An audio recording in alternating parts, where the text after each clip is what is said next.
Habari zenu na karibuni. Hivi, umewahi kujiuliza kama imani yako ni kama jengo? Yaani kitu ambacho unakijenga wewe mwenyewe, tofali baada ya tofali? Basi, leo tutatumia mfano huu haswa, mfano wa ujenzi wa nyumba, ili tuuchambue na kuuelewa vizuri muundo mzima wa Uislamu. Haya maneno yanatoka moja kwa moja kutoka kwa Mtume Muhammad. Maneno machache tu, lakini yana uzito mkubwa sana. Ni kama vile ametupa ramani mkononi. Anachukua kitu ambacho pengine tunakiona kama hakishikiki, yani imani, na anakifanya kuwa kitu halisi kabisa. Yani muundo ambao tunaweza kuona, kuelewa, na muhimu zaidi, kuujenga wenyewe. Okay, sasa swali la msingi ni hili. Ujenzi wenyewe unafananaje hatua kwa hatua? Yaani, inakuwaje hasa kujenga hii nyumba ya kiroho? Basi, twende pamoja sasa.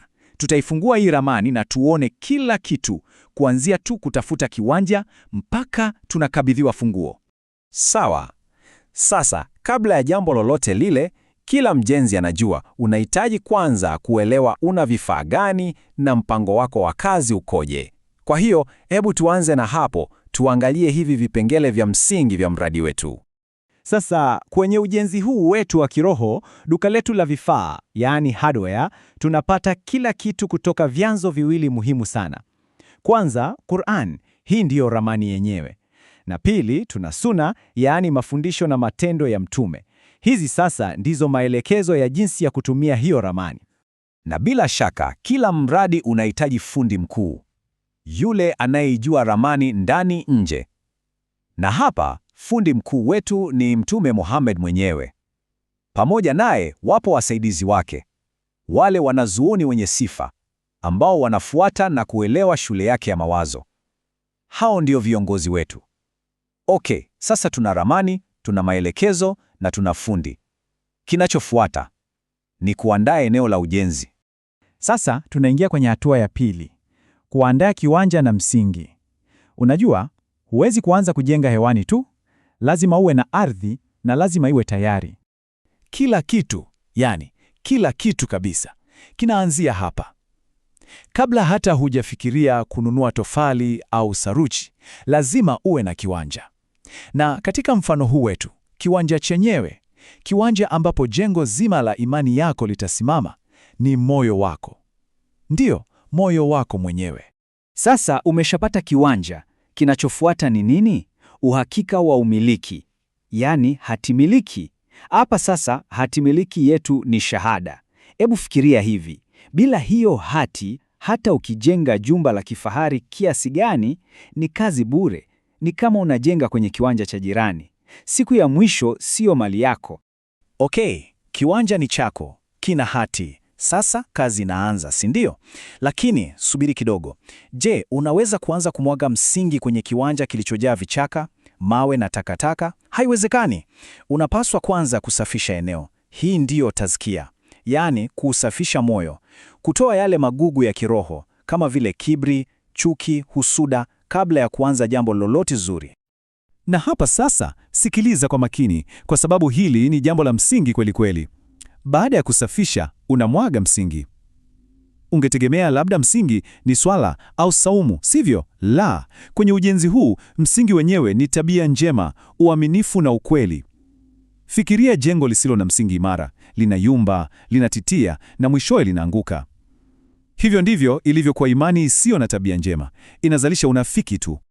Hii aya inatuonyesha uzito wa jambo hili. Inatisha kidogo, lakini inatupa ukweli waziwazi. Kuwa na msingi dhaifu wa tabia sio jambo dogo. Sio kitu cha nitarekebisha baadaye. Ni kitu kinachoathiri mustakabali wote wa safari yako ya kiroho. Okay, msingi wetu umekauka na ni imara. Sasa ni wakati wa kuanza kupandisha jengo juu. Tunaingia hatua ya tatu, kujenga nguzo na kuta. Unaona huu mpangilio? Una mantiki kabisa. Juu ya ule msingi imara wa tabia njema, sasa ndio tunasimamisha zile nguzo 5 maarufu za Uislamu. Lakini hebu fikiria, nguzo 5 zimesimama tu peke yake. Je, hiyo ni nyumba? Bado. Unahitaji kuta. Na kuta hizi ni imani. Zinaunganisha nguzo, zinazipa nguvu na ndizo zinazounda nyumba kamili. Kwa hiyo, imani sio tu kuamini moyoni, hapana. Ni kitu halisi. Ni kama saruji imara inayoshikilia kila kitu pamoja. Ndiyo inayofanya jengo lako lisiweze kutikisika na dhoruba. Ni kile kinachokufanya ujisalimishe kikamilifu kwa Muumba. Sasa nyumba yetu imesimama. Tuna msingi, nguzo na kuta, lakini bado si sehemu nzuri ya kuishi. Bado haijakamilika. Sasa tunaingia kwenye zile finishing touches, yaani kuikamilisha na kuipamba. Fikiria nyumba bila paa, madirisha au milango. Inatisha, sivyo?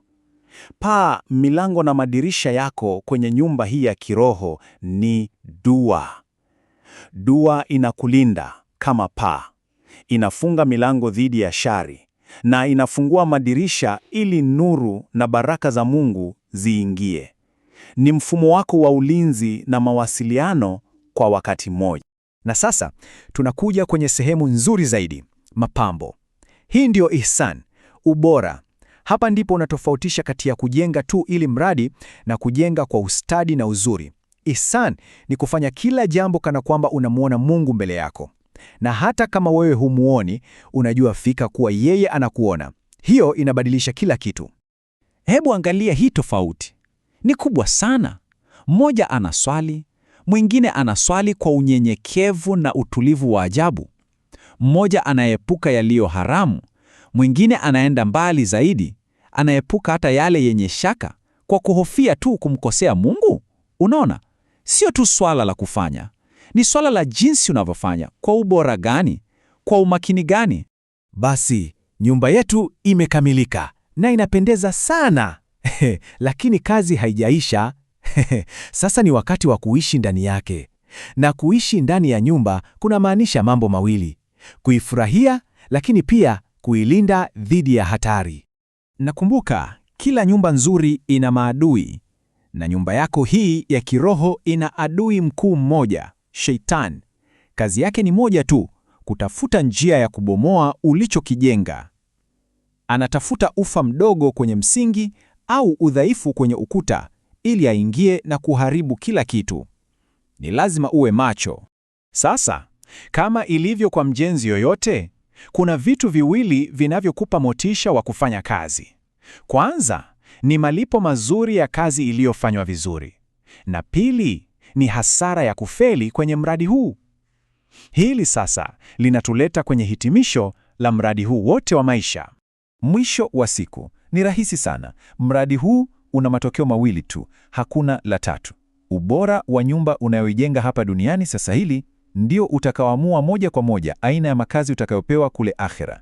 Kila chaguo, kila tendo ni tofali, na kila tofali linahesabiwa. Kwa hiyo, hapa ndipo tunapofikia mwisho. Na ninakuachia swali hili la kujiuliza. Huu mfano wote sio hadithi tu ya kuburudisha, ni uhalisia. Kila siku unapoamka una nyundo na vifaa vya ujenzi mkononi. Kila unachosema, kila unachofanya ni ujenzi. Swali la kujiuliza ni leo unajenga au unabomoa?